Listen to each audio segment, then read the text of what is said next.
सबै त्यो फलफुल कुल्चेर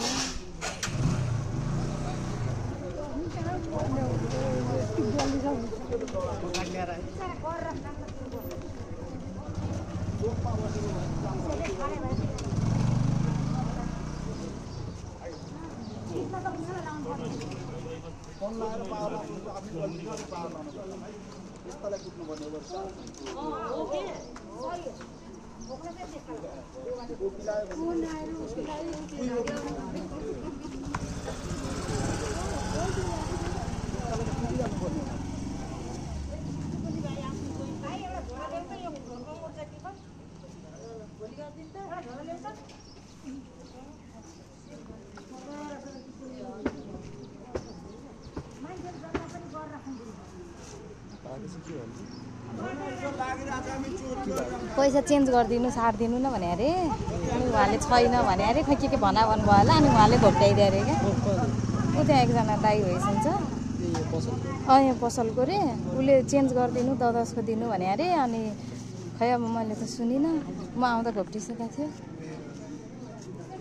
10-10को दुईवटा सारिदिनु भने अरे 20 रुपियाँ दिएर अनि छैन भने अरे सारिदिनु नि दाइ छ भने अरे अब त्यसो चाहिँ खै अब उहाँहरूको कुरा उसले आमालाई गाली दियो भन्छन् मैले दिएकै छैन पैसा नसारिदिँदैमा आमाको नाम लिएर गाली गर्छु त भन्छन् अनि घोप्ट्याइदिएछन् त्यो दाइले त्यो पैसा नसारिदिँदैमा आमालाई नाम लिएर त गाली गरेन होला है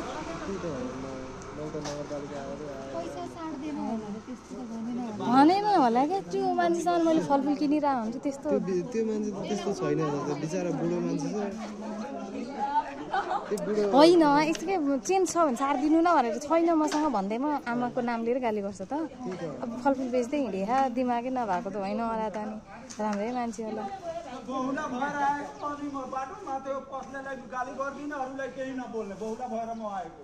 लाज लाग्दैन यस्तो अरूलाई भन्नमा बहुला बनेर आएको म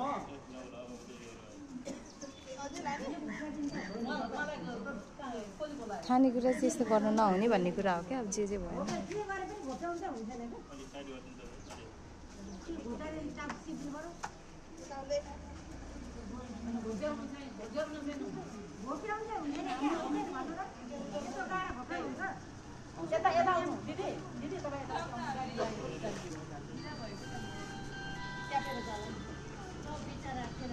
मान्छेको रिस पनि कस्तो हुन्छ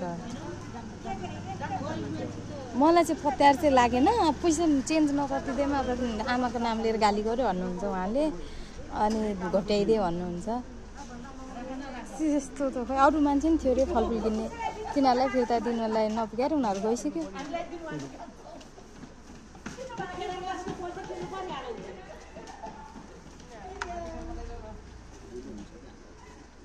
पुलिस त के गर्छ